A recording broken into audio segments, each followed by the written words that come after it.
Alternativa Sonora.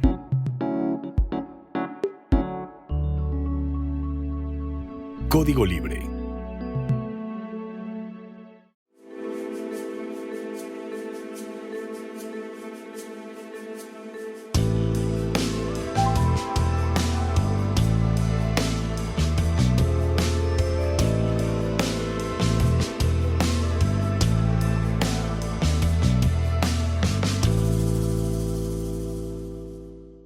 ¿Qué tal amigos de Código Libre? Gracias por acompañarnos una semana más en Resiliencia en Línea.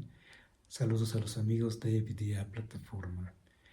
Esta semana queremos platicar sobre el crecimiento de México a pesar de las amenazas de aranceles de Donald Trump y a pesar del nuevo plazo que fija Donald Trump a México para nuevos aranceles, como nueva fecha para aplicar aranceles de 30% a todos los productos mexicanos que entren a Estados Unidos.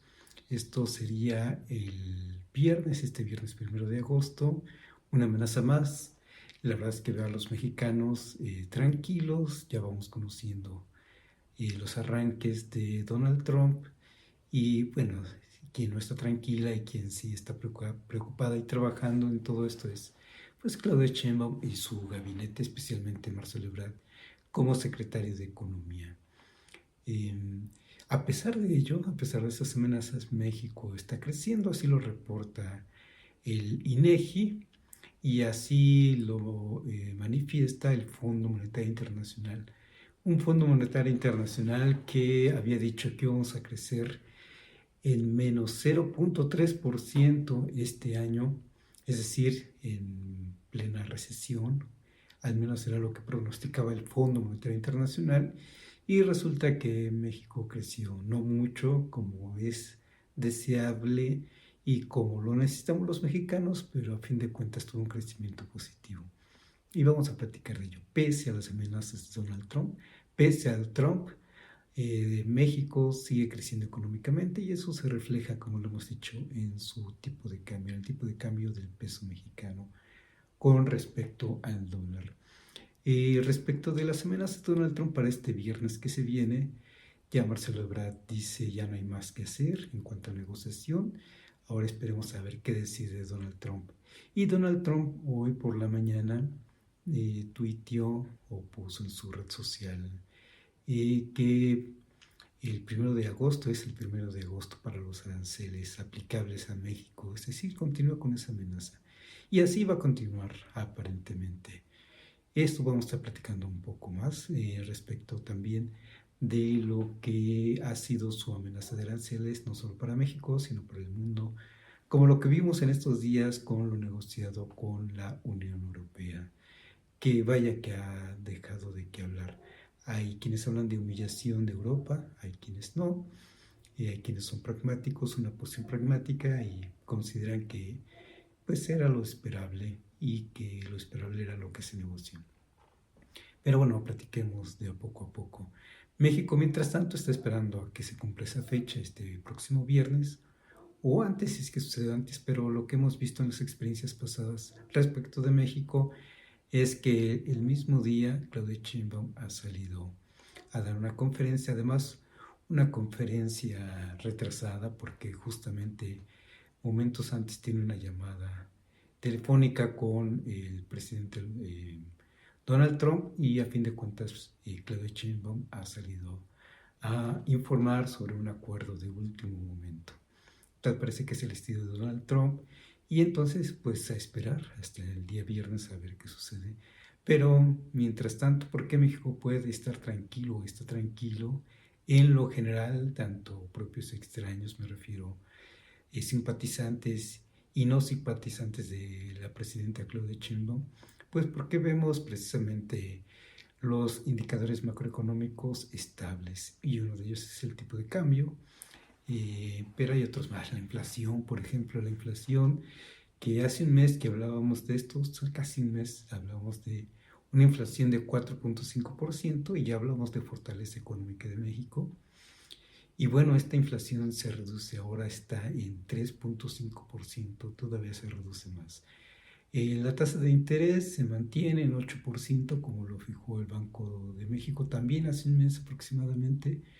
Se mantiene, pero quien está creciendo son las exportaciones de México hacia el mundo. Claro, sabemos que las exportaciones a Estados Unidos son importantes y estas, de hecho, en el primer semestre de este año, es decir, cuando estamos viendo ya el pleno gobierno de Donald Trump y sus amenazas, aún así hemos crecido y las exportaciones hacia Estados Unidos crecieron, se incrementaron en 15% respecto al primer trimestre del año pasado. No dejaron de crecer. Las exportaciones de México hacia el mundo, hacia el exterior, fueron de 54,000 millones de dólares, un 10%, 10,4% más que respecto del primer trimestre del año pasado. Es decir, no se detienen las exportaciones. En general, porque el mundo también tiene que seguir su marcha. Se habla de que ha habido suspensión de inversiones hacia México y en el mundo por estas circunstancias de qué nivel van a ser los aranceles que imponga Estados Unidos hacia el mundo y hacia México particularmente. Puede ser cierto que se detengan por momentos esas inversiones o ciertas inversiones, pero la verdad es que amplios sectores productivos en el mundo pues no se pueden detener y tienen que continuar produciendo porque a la vez la competencia no se detiene, la competencia entre los vehículos o las empresas fabricantes de vehículos no se detiene. Ahí hay una competencia encarnecida y mal harían las empresas ensambladoras de vehículos detenerse de manera significativa. Lo que sí hay es reestructuración pero global también de ciertas plantas industriales automotrices, pero precisamente porque la competencia está muy fuerte, que no tiene que ver con las amenazas de Donald Trump. Por ejemplo, también sabemos al día de hoy que la planta de Nissan México en Morelos va a cerrar, definitivamente va a cerrar, luego de básicamente 60 años de operar en Morelos, y ahora su proceso productivo que llevaban en esa planta se va a trasladar hacia Aguascalientes en una reestructuración no solo en México, sino en una reestructuración global. En México hay 3 plantas de Nissan y decidieron cerrar esta de Morelos y trasladar el proceso productivo que ahí se sostenía hacia Aguascalientes, donde está el segundo enclave productivo de esta empresa, pero es un asunto de reestructuración global ante la competencia que está viviendo, en este caso esta compañía, pero todas las compañías automotrices están viviendo una transformación, una competencia significativa. Tesla, no se diga, también ha tenido grandes sacudidas en el mercado global. En fin, hay cosas que son de coyuntura internacional que no tienen que ver con las amenazas de Donald Trump. Que vengan o no inversiones en el futuro, bueno, eso está por verse justamente. Y de eso se trata la preocupación de los aranceles, que puede ahuyentar o no las inversiones. La misma presidenta Claudia Sheinbaum dice que ha estado también en pláticas con las armadoras de autos asentadas en México, pues claro, precisamente para saber su parecer, pero también porque son las principales empresas afectadas y varias de esas empresas automotrices son estadounidenses y desde luego que también toca cabildear con ellas, con estas plantas, y que ellos ya en su matriz en Estados Unidos pues se acerquen al gobierno de Donald Trump y digan lo perjudicial que puede ser este asunto de los aranceles, porque a fin de cuentas, ¿quién va a pagar aranceles? Sí, las exportaciones van a cubrir su cuota al cruzar la frontera, pero quienes van a pagar esos impuestos adicionales pues son los consumidores finales y esos pueden estar en Estados Unidos. Donald Trump no será la primera vez que dé marcha atrás porque sabe de esta circunstancia, porque los mismos productores o empresas estadounidenses pueden salir afectadas, verse afectadas, vamos. Ya hemos hablado de esto, de mucho escándalo de parte de Donald Trump, pero en términos prácticos es muy difícil. Eh, y por eso es que llama la atención que de repente pareciera que se sale con la suya en ciertos procesos, como lo que sucede con la Unión Europea, pero en unos momentos vamos en ese punto. Volviendo al asunto de México, van a darse los aranceles este viernes, ya lo veremos, pero el crecimiento económico no se detiene. ¿Qué más les puedo decir respecto de este crecimiento económico para México? Bueno, el Fondo Monetario Internacional pensaba que íbamos a tener una recesión y no es así. Y de hecho el Fondo Monetario Internacional está reestimando sus cálculos y dice que el mundo va a crecer incluso un poco más de lo esperado a principios de ese año. A principios de año pensaba en un 2.8% para la economía global y ahora lo estima en 3%. Poco, pero a fin de cuentas es positivo ese recálculo que hace el Fondo Monetario Internacional y tomemos en cuenta que son cálculos globales, pero en términos ya nacionales, en cada nación pueden ser incrementos todavía más altos. Por ejemplo, hoy mismo en su conferencia mañanera, Claudia Sheinbaum dice que pese a que el Fondo Monetario Internacional dice que vamos a crecer en 0.2%, es muy poco, pero bueno, que vamos a crecer en 0.2%. En realidad México creció, de acuerdo con estimaciones propias del gobierno de México, en 1.7%, o al menos que eso fue ya un crecimiento anualizado y supongo que lo está haciendo de junio a junio, pero del año pasado a este año. No semestralmente, sino de ya anualizado. 1.7% y a fin de cuentas pues ese ya es un buen porcentaje de crecimiento económico y es consistente con la fortaleza del peso mexicano. Es que nunca quitemos de vista que todo este asunto económico se refleja en el tipo de cambio. Tenemos un peso en el que hace ya un tiempo, hace ya semanas que no se mueve por debajo del 9 pesos por dólar, así que habla de la fortaleza del peso mexicano y habla de que hay inversiones hacia México, como ya también lo tocamos en este programa de hace casi un mes, y esas inversiones continúan y el asunto es que México sigue creciendo con esas exportaciones. ¿Y qué más podemos decir de este crecimiento de México, sus exportaciones? Entonces crecimos en 50, o más bien vendimos o exportamos con un valor de 54,000 millones de dólares al mes de junio, de enero a junio, en 6 meses. Mientras que las importaciones representan un 53,000 millones de dólares. Es decir, con un superávit, sí, un superávit mínimo de menos de 1,000 millones de dólares, pero a fin de cuentas crecimiento. Y si tomamos en cuenta que por mucho tiempo México tenía déficit en su balanza comercial, pues es significativo que hace ya unos años, incluso desde antes de López Obrador, ya había un crecimiento con superávit, una venta de bienes y servicios por arriba con superávit a fin de cuentas. Y en este caso tenemos un superávit de poco menos de 1,000 millones de dólares, pero a fin de cuentas positivo, tenemos superávit y eso es bueno porque nos obliga a endeudarnos menos o a no pagar más por lo que importamos.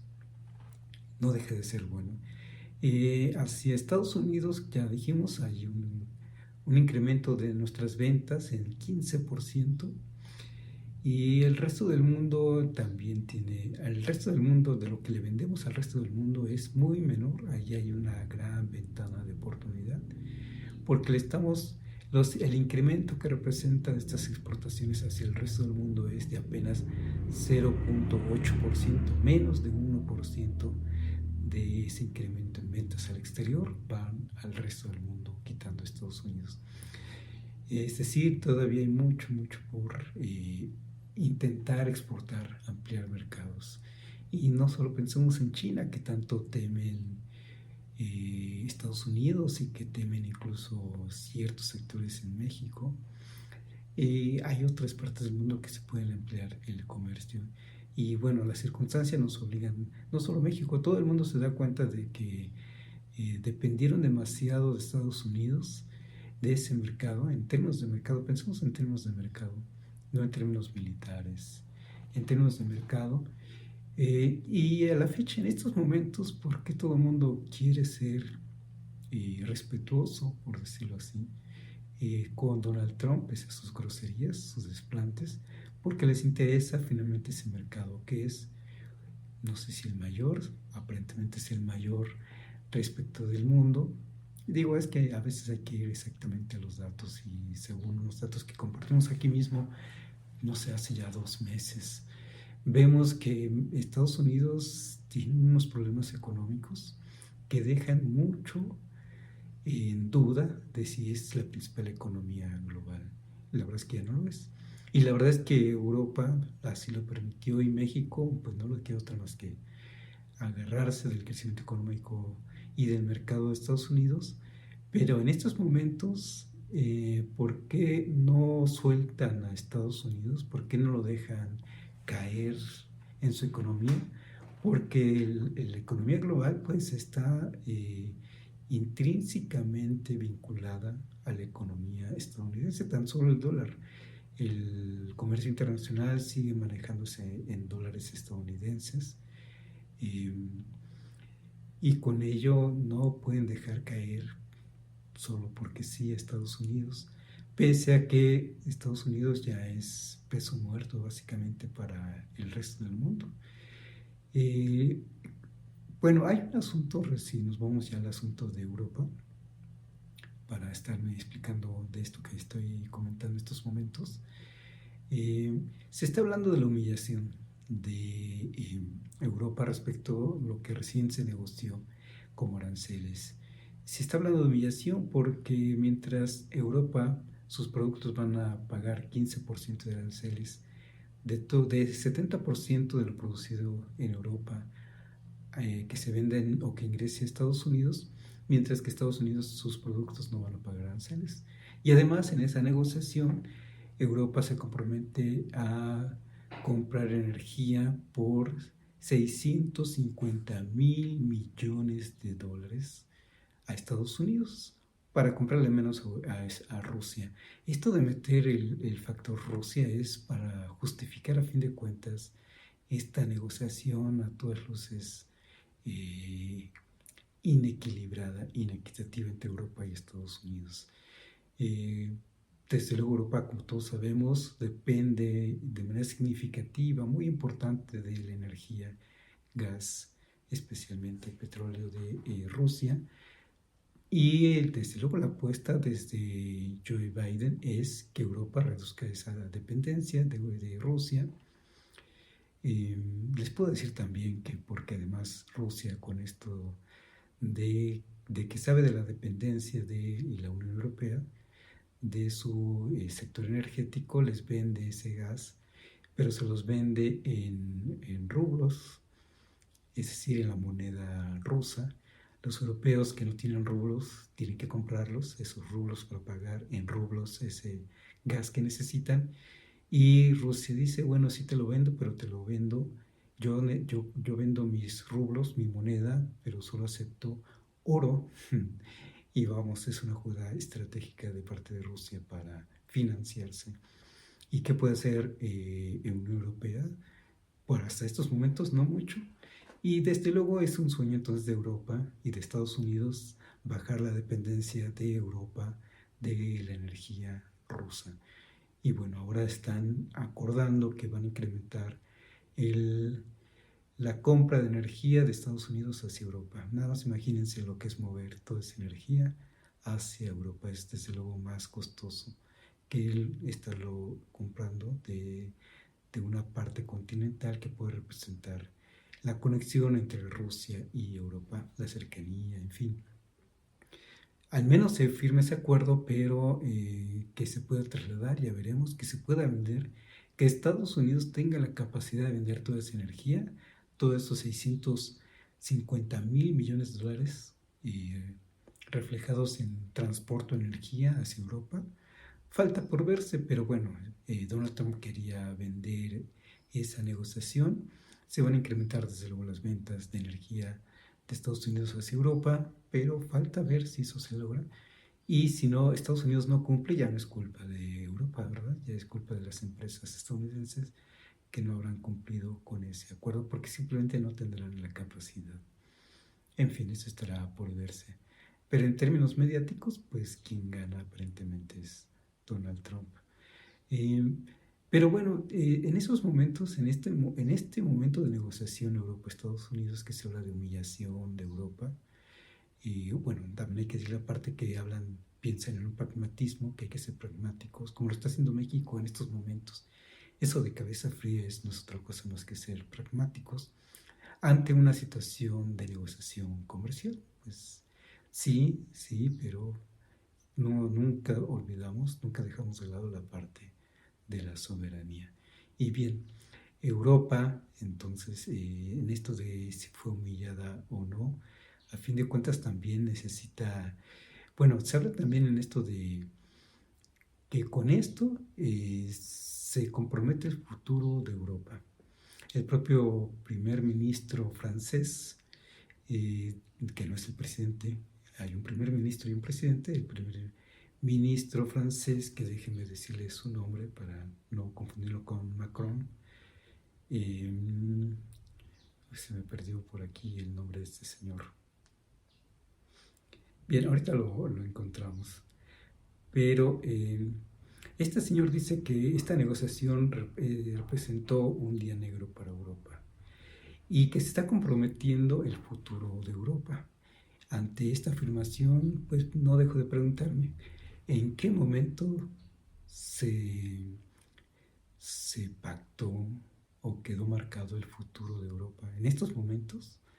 ¿O queda marcado, o quedó marcado en otro momento? ¿Quedó marcado cuando, después de la Segunda Guerra Mundial, cuando Estados Unidos emergió como hegemonía y puso las condiciones a los países europeos vencidos, como Alemania, en donde Estados Unidos, para ese acuerdo de paz, le fijó que no podía desarrollar armamento nuclear y le tiene fijado a Estados Unidos a muchos países o a todo el mundo que no pueden estar desarrollando armamento nuclear, desde luego con apoyo de otras potencias, pero la hegemonía era Estados Unidos y Estados Unidos fijó las reglas de todo el mundo, no solo para Europa. Eso es un primer momento importante para suponer que ahí se fijó el futuro de Europa. Podemos pensar en otros momentos, pero este momento es clave porque se fijó el futuro de Europa en términos armamentísticos, se fijó el futuro en términos económicos, en términos de sistema monetario internacional. Por ejemplo, en estos momentos, finalizada la Segunda Guerra Mundial, se fija que el tipo de cambio iba a ser con respecto al dólar estadounidense y que las reservas internacionales en su mayoría iban a ser en dólares estadounidenses, y entonces el mundo que necesitó dólares estadounidenses. Lo mismo que la lógica de hace un momento que platicamos de Rusia, que vende sus rubros. Bueno, en esta lógica de finalizar la Segunda Guerra Mundial, Estados Unidos es el que vende sus dólares estadounidenses y los vende en las condiciones que Estados Unidos dispuso. En estos momentos, un Estados Unidos hegemónico fijó el futuro, determinó el futuro de Europa y del mundo. Y vaya que hemos visto que así fue. Pero ahora hoy en día tenemos una hegemonía estadounidense que ya terminó, ya lo hemos platicado, pero los países europeos y el mundo todavía quieren sostener no a esa hegemonía estadounidense, que ya no la hay, sino a esa economía, a ese mercado, porque les interesa entrar a ese mercado. No lo están viendo en otros términos más que en términos de mercado. Y en términos de sistema financiero internacional, en términos de sistema monetario internacional, que si se cae la moneda estadounidense, se cae pues básicamente todo el sistema monetario como lo conocemos. Y con eso se caen las reservas internacionales de los países que tienen grandes reservas internacionales respaldadas en las monedas o en los valores que emite Estados Unidos. Pese a sus inquietudes, los países en el mundo tienen que hacerse una vez más de la vista gorda y aceptar, al menos por un tiempo más, por un buen tiempo más, que esto de la transición a otra moneda, a otro sistema monetario, sostenido en otra moneda que no sea la estadounidense, venga y eso tomará su tiempo. China se ve fortalecida con todo esto, pero tal parece que por ahora no está dando visos de que le interese ser ya el eje central de ese sistema financiero internacional. Está jugando con mucha prudencia también, otro país que está siendo muy prudente, muy de cabeza fría, y está en función de sus propios intereses, pero se consolida su proyecto.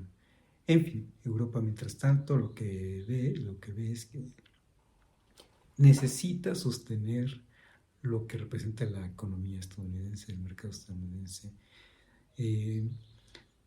Tomemos en cuenta cuánto puede representar en términos porcentuales un mercado como el de Estados Unidos. Sí es importante, pero el más importante en el mundo.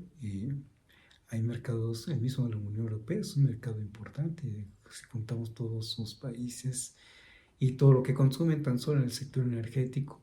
Desde luego, Unión Europea es un gran mercado internacional, y la misma China ya es un gran mercado energético también por todo lo que consume en cuanto a energía. En fin, hay posibilidades de abrir mercados, nuevos mercados, y México también tiene esa posibilidad. Este viernes se viene la nueva negociación, o más bien se viene el nuevo plazo para ver en cuánto quedan los aranceles, de qué humor amanece Donald Trump y a ver qué anuncia. Pero vamos a insistir en lo que ya dijimos en unos episodios atrás. Hay límites también, y lo que no puede quedar más comprometida es nuestra soberanía. Como lo hemos dicho ya en otros capítulos, la soberanía de México ha quedado trastocada en términos de seguridad nacional, en términos de, sobre todo porque México ya le cuida las fronteras de Estados Unidos para que no ingresen más migrantes, especialmente que no lleguen a Estados Unidos. Eso ya es una violación de nuestra soberanía. Y otros ejemplos que podemos estar comentando de soberanía que no ha sido flagrantemente violada, pero a fin de cuentas ha sido violentada nuestra soberanía. ¿Y cuánto más podemos soportar en esa violación de nuestra soberanía? Yo creo que también tenemos o debemos demostrar cierto nivel de respeto hacia nosotros mismos. Si no lo perdemos, o si una nación como Estados Unidos no la pierde, entonces pues qué esperar para el futuro mexicano. Así como podemos estar preguntándonos cuándo se pactó o se fijó el futuro para Europa, así también podríamos estarnos preguntando si cedemos y absolutamente todas las majaderías de Donald Trump y todas sus altanerías y sus amenazas. Entonces, ¿qué esperar para México en el futuro si no hay dignidad, si no hay soberanía? Esta es una reflexión. Bueno, Claudia Sheinbaum desde luego ha sido muy de cabeza fría, muy responsable y muy exitosa en su gestión con respecto a Donald Trump. Confiemos en que así continúe, solo que hay quienes consideramos que la soberanía también está antes que muchas cosas. En fin, bueno, por ahora vamos a dejarlo aquí para que cumplamos con una cápsula más o menos corta y nos estaremos viendo la próxima. Muchas gracias por estarnos viendo aquí en Resiliencia en Línea a través de Código Libre. Gracias Felipe, a Carla, a Gerardo, que siempre nos permiten llegar con ustedes. Gracias y nos vemos la próxima.